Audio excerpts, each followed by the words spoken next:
This video is brought to you by Skillshare. Alright, how's it going everyone? So today I'll be going over a couple tips to draw characters in perspective, and it's going to be pretty confusing, but it'll all make sense at the end. Don't forget, if you'd like to support the channel, I've got a Patreon as well as a YouTube memberships link in the description, and a Discord server as well, so be sure to check that out. But let's get started. Now, the first piece of advice I have, and if you've been watching my videos for a while, you already know what it's gonna be. The horizon line. Regardless of the art style, the horizon line is something that always exists. Every single drawing is a portrayal of a scene, just like how a photo is a portrayal of the scene that it photographed. When the camera takes a photo, it's positioned at a certain height in relation to the ground, and everything will look a certain way because of that. If the camera gets lower or higher, every object will appear to look different. The height that the camera lens is positioned at is called the horizon line, or some people also call it the eye level. Now, the reason why it's called the horizon line is because it refers to the actual horizon. That said, it exists in every scene, not just the beach, so in this one it would be right around there, for example, and I'll talk about how to find it later. So in a photo, the horizon line refers to the height that the camera lens is at, but in a drawing it refers to the height that you want the viewers to experience looking at the scene at. If you want the viewers to get the idea that they're short, you'd place the horizon line really low to the ground, for example. If the viewer is looking straight ahead, the horizon line will be in the middle of the page because the viewer's field of view extends an equal distance above and below the horizon line. If the viewer were to look down, their field of view would rotate down with it, but physically their eyes are still at the same height. So when someone is looking down, the horizon line will appear higher up on the page, and then the opposite happens when they're looking up.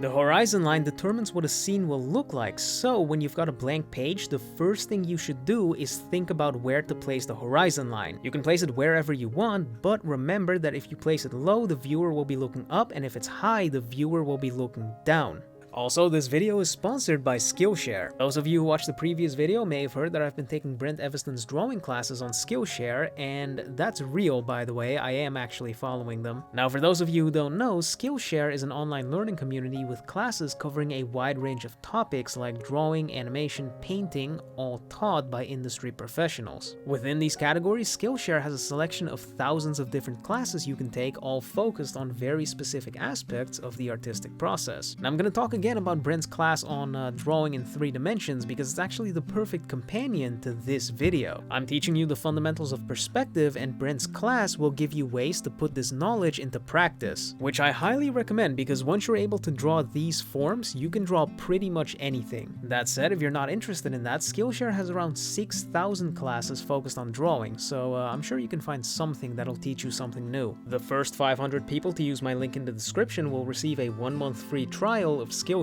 Now, with the horizon line in place, you might be wondering how a single line can affect the appearance of everything. This is because of a concept known as vanishing points. A vanishing point is a phenomenon in real life where objects that are positioned parallel to each other will appear to converge to one point as they recede back in space. This point being called the vanishing point, and this happens to everything that physically exists, including shadows, which is why the shadows in this photo are not perfectly parallel. Instead, they're converging. And where, you may ask?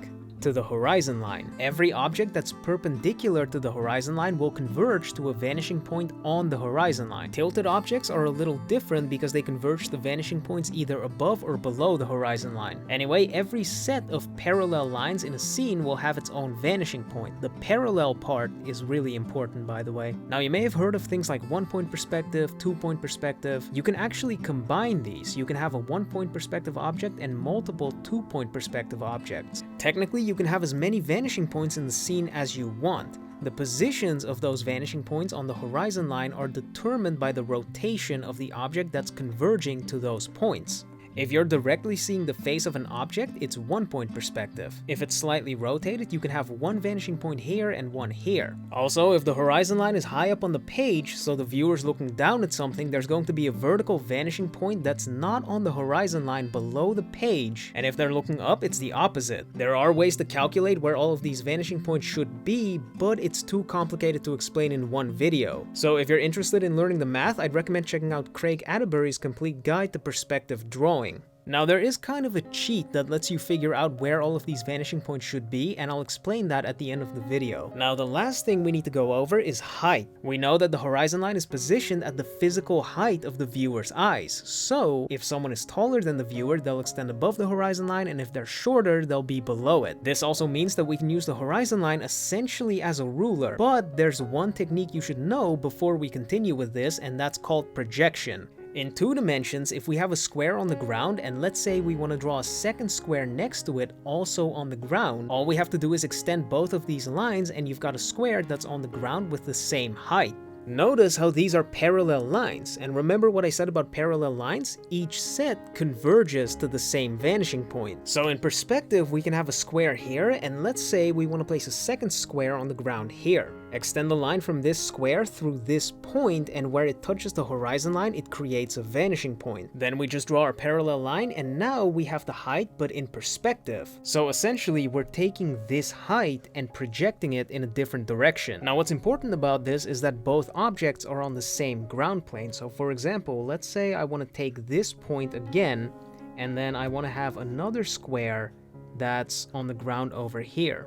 All I'd have to do is connect these points, and then where they touch the horizon line, that's a vanishing point, draw that back, and then again we have a square in perspective that has the exact same height as this, but of course it looks smaller because it's in perspective. That technique only works if both shapes are on the same ground plane, but let's say we want to draw a shape that has the exact same height as this, except it's on top of this. All we'd have to do is measure this height, extend that above, and then connect that to the vanishing point, and now we have the exact same shape, except it's above it now. And that's another example of projecting, because we took this shape and placed it up here. Or essentially, we took this height and put it up here. So now, how do you use this as a ruler? Let's say the ground is here and the character is just as tall as the viewer, meaning their eyes will fall on the horizon line. Here's a blueprint of what I want to do. Let's say the character is over here and I want to place a desk in the corner over here. I'm going to place the desk around here, and again, there are ways to calculate this, but it's too complicated to explain in one video, so guesswork is fine for now. The desk is going to be around hip height, so all we have to do is project this distance in this direction, and that'll give us the height of the desk. We have the height of the desk, so now we need to think about what kind of rotation we want the desk to be in.